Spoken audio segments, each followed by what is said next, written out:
Hello दोस्तों, स्वागत है आप सभी का एक बार फिर से हमारे यूट्यूब चैनल में। आशा करते हैं आप लोग स्वस्थ होंगे, मस्त होंगे और अपनी तैयारी में व्यस्त होंगे। आपकी तैयारी को ध्यान में रखते हुए हम लोग मध्यकालीन इतिहास की क्लास पढ़ रहे हैं। मध्यकालीन इतिहास के अंतर्गत हम लोग दिल्ली सल्तनत पढ़ रहे हैं।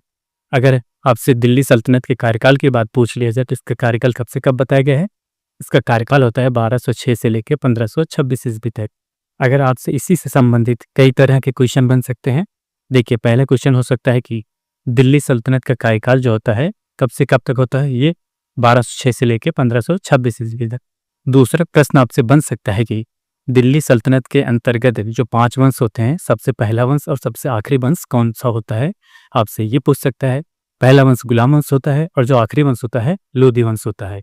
इसके साथ साथ आपसे दूसरी तरह से भी क्वेश्चन पूछ सकता है कि दिल्ली सल्तनत का जो कुतुबुद्दीन ऐबक होते हैं वो पहले शासक होते हैं और जो इब्राहिम लोधी होते हैं जो आखिरी शासक होते हैं, इनके बीच के समय को भी दिल्ली सल्तनत कहा जा सकता है।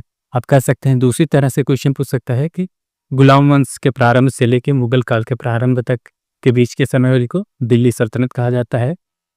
आप इस तरह देखा जाए तो जब मुगल काल का प्रारंभ होता है और गुलाम वंश का प्रारंभ होता है, इन बीच में समय अवधि को काफी लंबा समय अवधि होता है। इतने लंबे समय अवधि के बीच में दिल्ली सल्तनत पे टोटल 5 वंशों ने शासन करते हैं।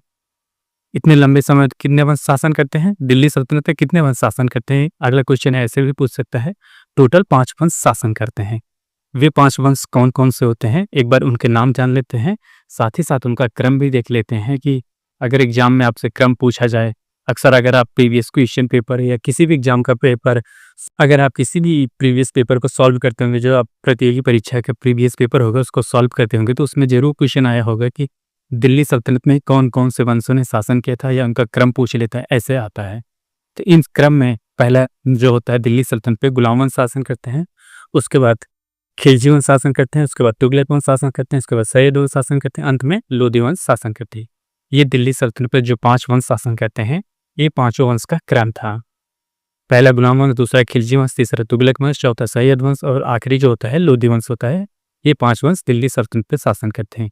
इन 5 वंशों को हम लोग बारी बारी से अध्ययन करेंगे कि दिल्ली सल्तनत में इनका क्या, इन दिल्ली सल्तनत के विस्तार में या जो उनकी दिल्ली सल्तनत की प्रजा होती है उनके सहयोग में कौन से राजा ने क्या कार्य किया या कितना योगदान दिया, ये कौन सी राजा अपने प्रजा के हित में कार्य करते हैं या अपने हित के प्रजा के हित के विपरीत कार्य करते हैं। इन सब के बारे में बारी बारी से ये जो 5 वंश होते हैं इनके बारे में अध्ययन करेंगे। इस अध्ययन के क्रम में हम लोग अभी तक 2 वंश के बारे में संपूर्ण अध्ययन कर चुके हैं। कह सकते हैं जो गुलाम वंश होता है और खिलजी वंश के बारे में हम लोग संपूर्ण जानकारी या संपूर्ण या जो महत्वपूर्ण बिंदु था आपके परीक्षा के दृष्टि से, उन सबको हम लोग पढ़ चुके हैं या आपको बता दिया गया है। कोई बिंदु को आप लोग बार बार रिवीजन करते रहे, अगर उससे संबंधित क्वेश्चन आए तो आप उस क्वेश्चन को सॉल्व कर लीजिएगा। जो हम लोग अभी कह सकते हैं कि जो तीसरा वंश पढ़ रहे हैं, तुगलक वंश के बारे में पढ़ रहे हैं। तुगलक वंश के कार्यकाल की बात की जाए तो इसका कार्यकाल कब से कब तक बताया गया है? इसका कार्यकाल होता है 1320 से लेके 1414 ईस्वी तक। कितना? 1320 से लेके 1414 ईस्वी तक दिल्ली सल्तनत में ये तुगलक वंश शासन करते हैं। सबसे महत्वपूर्ण बात यह होती है कि जो दिल्ली सल्तनत पे है सबसे ज्यादा अगर शासन किया है तो ये तुगलक वंश ही शासन करते हैं। लगभग 94 साल दिल्ली सल्तनत पे ये अकेले शासन करते हैं। 94 वर्ष शासन करने के क्रम में देखा जाए तो ये, अगर आपसे शासन काल की दृष्टि से क्वेश्चन पूछेगा तो ऑप्शन ये, अगर तुगलक वंश दिया रहेगा तो ये सही रहेगा, क्योंकि दिल्ली सल्तनत पे ये 94 वर्ष शासन करते हैं। शासन काल की दृष्टि से ये पहले स्थान पे आएंगे। अगर आपसे क्रम से पूछा जाए, जैसे दिल्ली सल्तनत पर जो तीसरा वंश या कह सकते हैं दिल्ली सल्तनत का जो क्रम है, वंशों का क्रम है, तो उसमें तीसरा क्रम आता है तुगलक वंश का। तुगलक वंश के संस्थापक के बारे में आपको बता दिया गया। तुगलक वंश के संस्थापक कौन थे? तुगलक वंश के संस्थापक थे गियासुद्दीन तुगलक थे।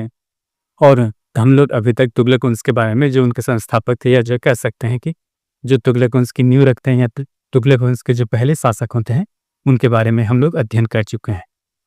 जब गियासुद्दीन तुगलक की मृत्यु होती है उसके पश्चात जो अगले शासक होते हैं, कह सकते हैं कि जो मोहम्मद बिन तुगलक होते हैं, इन्होंने अपने प्रजा के हित में क्या क्या कार्य कर रहे थे, इनके बारे में हम लोग देख रहे थे। एक बार कल की क्लास को हम लोग देख लेते हैं और साथ ही साथ एक बार इनके बारे में भी जान लेते हैं कि जो मोहम्मद बिन तुगलक थे, इनका कार्यकाल कब से कब होता है। इनका कार्यकाल कब से कब है? 1325 से लेकर 1351 ईस्वी के बीच मोहम्मद बिन तुगलक का कार्यकाल है।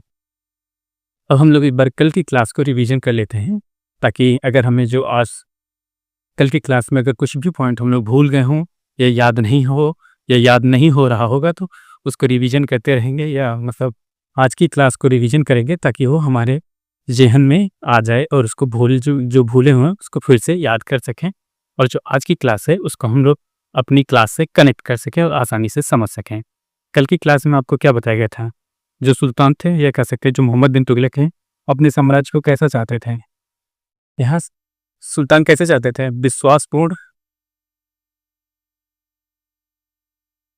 विश्वासपूर्ण, प्रभुत्व संपन्न,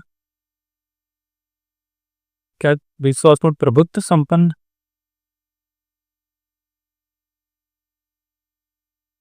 प्रभुत्व संपन्न राठी कह सकते हैं। जो साम्राज्य चाहते थे मोहम्मद बिन तुगलक थे, वे अपने साम्राज्य को कैसा देखना चाहते थे? विश्वासपूर्ण और प्रभुत्व संपन्न साम्राज्य चाहते थे। और साथ ही साथ जो उसमें जो उसमें कह सकते हैं, जो इनके साम्राज्य में जो सरदार वर्ग था, उनका आधिपत्य या कह सकते हैं उनका हस्तक्षेप को कम करते हैं। दूसरा पॉइंट यहाँ सरदारों कह सकते हैं साम्राज्य में सरदारों का हस्तक्षेप कम करते हैं। हस्तक्षेप कम, ये आपको अगला पॉइंट, ये कल भी बताया गया था। फिर उसके बाद अगला पॉइंट आपको बता दिया जाए तो जो न्याय विभाग होता था उस समय, जो न्याय विभाग था उलेमा वर्ग के अंदर आता। यहाँ न्याय विभाग उस पर केवल एक पत्य अधिकार किसका था? उलेमा वर्गों का एक पत्य अधिकार था। इस अधिकार को जो मोहम्मद बिन तुगलक थे, इस अधिकार को उन्होंने समाप्त करते हैं। उसके बाद जो काजी पद होता था, यहाँ जो काजी पदों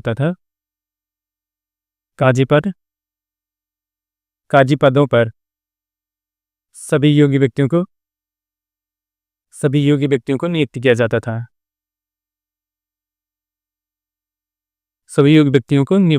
था। क्या होता था? जैसे जो उलेमा वर्ग था, पहले मोहम्मद बिन तुगलक से पहले उलेमा वर्ग ही इस जो न्याय विभाग होता था उसमें अधिपत्य या कह सकते हैं उन्हीं का साम्राज्य या कह सकते हैं वही देख रेख करते थे न्याय विभाग का।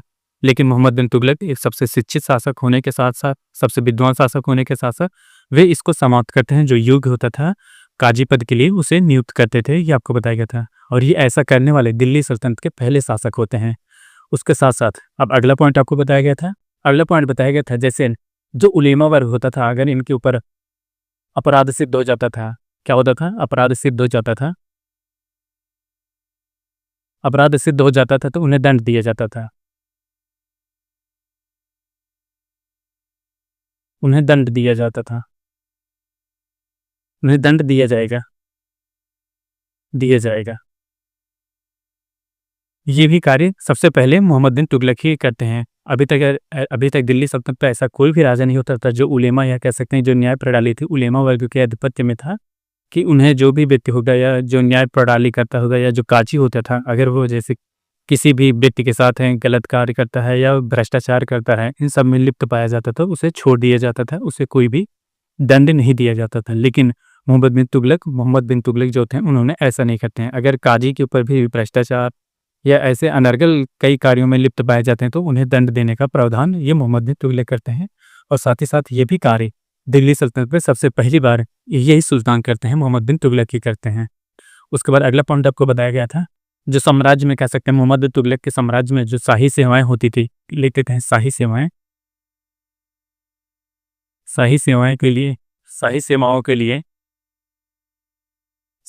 के लिए योग्य व्यक्तियों का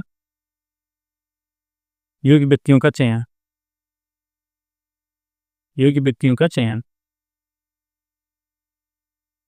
दिल्ली सल्तनत पे यह एक ऐसा शासक था जो अपने साम्राज्य में कह सकते हैं जो प्रशासनिक विभाग होता था या राजस्व विभाग होता है या किसी भी प्रणाली में कह सकते हैं कि वह ऐसे योग्य व्यक्तियों को नियुक्त करना चाहता था जिससे उनके जो साम्राज्य था भ्रष्टाचार कम हो सके। यही चीज़ देखा जाए तो वर्तमान समय जो हमारी गवर्नमेंट है वो भी चाहती है कि जीरो टॉलरेंस या जीरो ट्रांसपेरेंट रहे, ताकि एकदम पारदर्शिता रहे, लोगों में विश्वासपूर्ण रहे लेकिन कहा गया है ना विश्वासपूर्ण के नाम पे, यहाँ वर्तमान समय में कोई भी कुछ भी नहीं है। वही हाल उस समय था कि जो मोहम्मद बिन तुगलक था वो चाहता था कि हमारे साम्राज्य में एक पारदर्शिता रहे, लेकिन ऐसा नहीं हो सकता किसी भी, चाहे जो भी हो, चाहे जो भी राज्य हो, चाहे जो भी देश हो, उसमें जीरो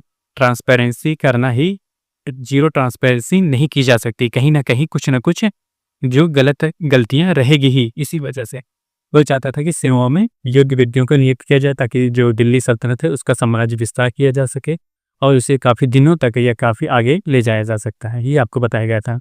और इसके साथ साथ अभी तक देखा जाए तो कई ऐसे राजा होते थे जो अपने प्रजाति, जो हिंदू प्रजाति, उनके साथ सही सुट व्यवहार नहीं करते थे, अच्छा व्यवहार नहीं करते थे। लेकिन ये इकलौता ऐसा था वह हिंदू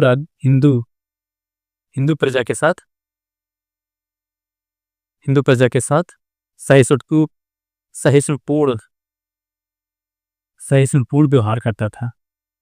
सहिष्णुपूर्ण व्यवहार करता था, या कह सकते हैं कि अच्छे से बर्ताव रखता था, या अच्छे से हिंदू प्रजा के भी साथ इनके संबंध थे। इसके साथ ही साथ जो ये मोहम्मद बिन तुगलक थे, जो हिंदू त्योहार होता था, हिंदू त्योहारों में हिंदू त्योहारों में होली में हिंदी त्योहार जो होते हैं, हिंदुओं के जो त्योहार होते थे, उसमें जो होली होती थी उसमें बढ़ के चढ़ के भाग लेता था। उसमें ये काफ़ी बढ़ चढ़ के भाग लेता था, ये कह सकते उसमें भागीदारी करता था। ये होली जैसे महत्वपूर्ण हिंदू त्योहारों को वह काफ़ी अच्छे से आनंद करता था। ये आपको कल की क्लास में बता दिया गया था। अब हम लोग आज की क्लास को देखते हैं। आज की क्लास में हम लोग इसके आगे देखते हैं उन्होंने क्या क्या किया है। जो मोहम्मद बिन तुगलक होते हैं, इन्हीं के शासनकाल में दो नए साम्राज्य का उदय होता है। जैसे कह सकते हैं जो दक्षिण भारत के दो नए साम्राज्य का विजय होता है।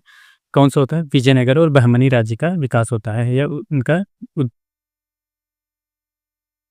विजयनगर और बहमनी राज्य का उदय होता है। विजयनगर की स्थापना कब होती है, कह सकते हैं, यहाँ लिख देते हैं इन्हीं के शासनकाल में।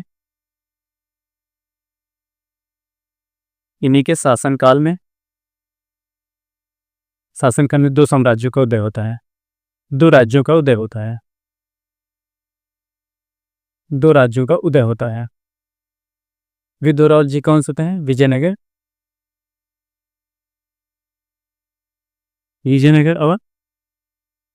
विजयनगर की स्थापना कब होती है? 1336 ईस्वी में। 1336 ईस्वी में विजयनगर की स्थापना होती है। दूसरा जो था बहमनी राज्य, कौन था? बहमनी राज्य की स्थापना कब होती है? बहमनी राज्य की स्थापना होती है 1347 ईस्वी में। ये दो राज्य कह सकते हैं कि विजयनगर और बहमनी राज्य होता है, जो मोहम्मद बिन तुगलक के शासनकाल में ये दो नए राज्य उदय होते हैं।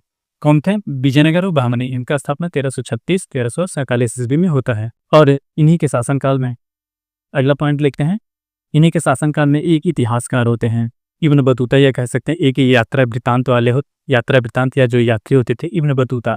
कौन थे? Ibn Battuta.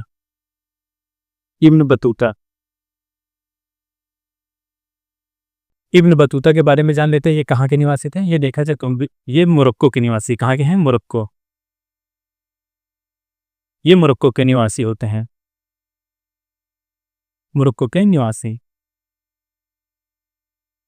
ये इसको याद रखिएगा क्योंकि अक्सर एग्जाम में कभी कभी ना किसी एग्जाम में जरूर पूछ लेते हैं कि जो यात्रा वृत्तांत या जो यात्री आए होते हैं, जो विदेश से यात्री आते हैं, भारत में भ्रमण करते हैं, वे उनका निवास स्थान पूछ लेते हैं, ये कहाँ के हैं। इस चीज़ को याद रखिएगा। ये जो इब्न बतूता है, इब्न बतूता कहाँ के हैं? ये मोरक्को के निवासी हैं। कहाँ के? मोरक्को के निवासी होते हैं। ये जो इब्न बतूता होता है, ये मोहम्मद बिन तुगलक के शासनकाल में भारत आते हैं। कहाँ? यहाँ लिख देते हैं सीधा, भारत आते हैं। किसके शासनकाल में? मोहम्मद बिन तुगलक के शासनकाल में। मोहम्मद बिन तुगलक के शासनकाल में ये भारत घूमने आते हैं।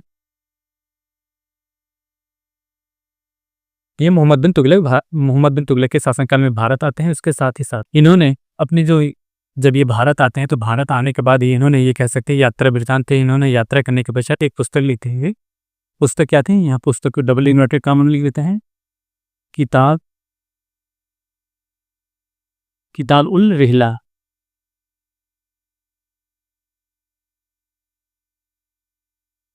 किताब उल रिहला, ये इन्होंने किताब लिखते हैं। कौन लिखता है? जो इब्न बतूता थे उन्होंने किताब उल रहला की किताब लिखते हैं, जिसमें उन्होंने भारत के भ्रमण के बारे में और मोहम्मद बिन तुगलक के शासनकाल के बारे में बताते हैं कि हाँ, मोहम्मद बिन तुगलक के शासनकाल में मैं भारत भ्रमण करने आता हूँ। उनके शासनकाल में ये व्यवस्थाएं होती थी, ऐसे इत्यादि जो भी महत्वपूर्ण जानकारियाँ थी वे लिखते हैं। उसके साथ ही साथ है जो ये इब्न बतूता जब आते हैं तो मोहम्मद बिन तुगलक इन्हें काजी पद पे नियुक्त कर देता है। किस पद पे? काजी पद पे। काजी पद पर नियुक्त करता है, नियुक्त करता है। काजी पद जो होता था न्याय प्रणाली का एक, यहाँ लिख देते हैं, काजी पद जो होता था न्याय विभाग का पद होता था, न्याय विभाग का पद। काजी पद जो होता था न्याय विभाग का पद होता था, इस वजह से इसे नियुक्त किया ताकि वह चाहता था कि जैसे जो विदेशों में या कह सकते हैं जो अदर राज्य थे, अंतर्राष्ट्रीय राज्य थे, या मोरक्को में किस प्रकार की न्याय प्रणालियाँ थी उनके वो अपनाना चाहता था। अगर उसमें जो भी अच्छाइयाँ होती थी वो उनको अपना के, इसी वजह से वह जो इब्न बतूता थे उनको काजी नियुक्त करता है, या कहते हैं न्याय प्रणाली में उनको स्थान देता है। जैसे भारतीय संविधान है, भारतीय संविधान की कुछ ऐसी प्रमुख प्रणालियाँ हैं जिनको हम दूसरे देशों से ग्रहण किए हैं, वही पद्धतियाँ जो देखा जाए तो मोहम्मद बिन तुगलक भी कर रहा था। न्याय प्रणालियाँ जैसे मोरक्को में कुछ ऐसी न्याय प्रणालियाँ रही होंगी जो वह सीखना चाहता था, इसी वजह से उन्हें काजी पद पे नियुक्त कर देता है। ये था। उसके बाद अगला पॉइंट देखते हैं। मोहम्मद बिन तुगलक के शासनकाल में उनका जो व्यापार हो रहा था काफ़ी अंतर्राष्ट्रीय व्यापार था, ये कह सकते हैं कई देशों के साथ व्यापार था। उनमें देखा जाए तो जो चीन थे, मिस्र थे और ईरान के साथ इनका अच्छे खासे संबंध थे, या कह सकते हैं कि जो देश थे इनके साथ अच्छा खासा संबंध भी था और उनके साथ व्यापार भी किया जाता था। वे देश कौन थे? चीन था, मिस्र था, चीन हुआ, मिस्र हुआ व ईरान। ईरान के साथ व्यापारिक संबंध, व्यापारिक संबंध था किसके साथ? जैसे चीन हुआ, मिस्र हुआ और ईरान हुआ, ऐसे जो देश थे या कह सकते हैं ऐसे अंतर्राष्ट्रीय देश थे जिनके साथ हमारा व्यापारिक संबंध था, या उस समय कह सकते हैं मोहम्मद बिन तुगलक के समय व्यापारिक संबंध था, या इनके साथ व्यापार होता था, या इनके साथ हमारे जो संबंध थे कह सकते हैं उस समय बेहतर थे मोहम्मद बिन तुगलक के शासनकाल में। आज के लिए बस इतना ही। हम लोग कल देखेंगे जो मोहम्मद बिन तुगलक हैं, मोहम्मद बिन तुगलक की कई नीतियाँ ऐसी थी जो उन्हें विफल कर देती थी या विफल हो जाती हैं, इन सब के बारे में जानेंगे। वे नीतियाँ कौन सी होती हैं, पहले बार नीतियों के बारे में जानेंगे। मोहम्मद बिन तुगलक ने ये नीतियाँ अपनाई थी, आखिर इन नीतियों के विफल होने का क्या कारण था, ये सब के बारे में जानते हुए फिर हम लोग इनका जो क्लास है या कैसे मोहम्मद बिन तुगलक है इनके शासनकाल को समाप्त करेंगे। आज के लिए बस इतना ही। आप हमारे चैनल पर नए हो तो चैनल को लाइक करें, शेयर करें, सब्सक्राइब करें। मिलते हैं नेक्स्ट वीडियो में, तब तक के लिए धन्यवाद, बाय बाय।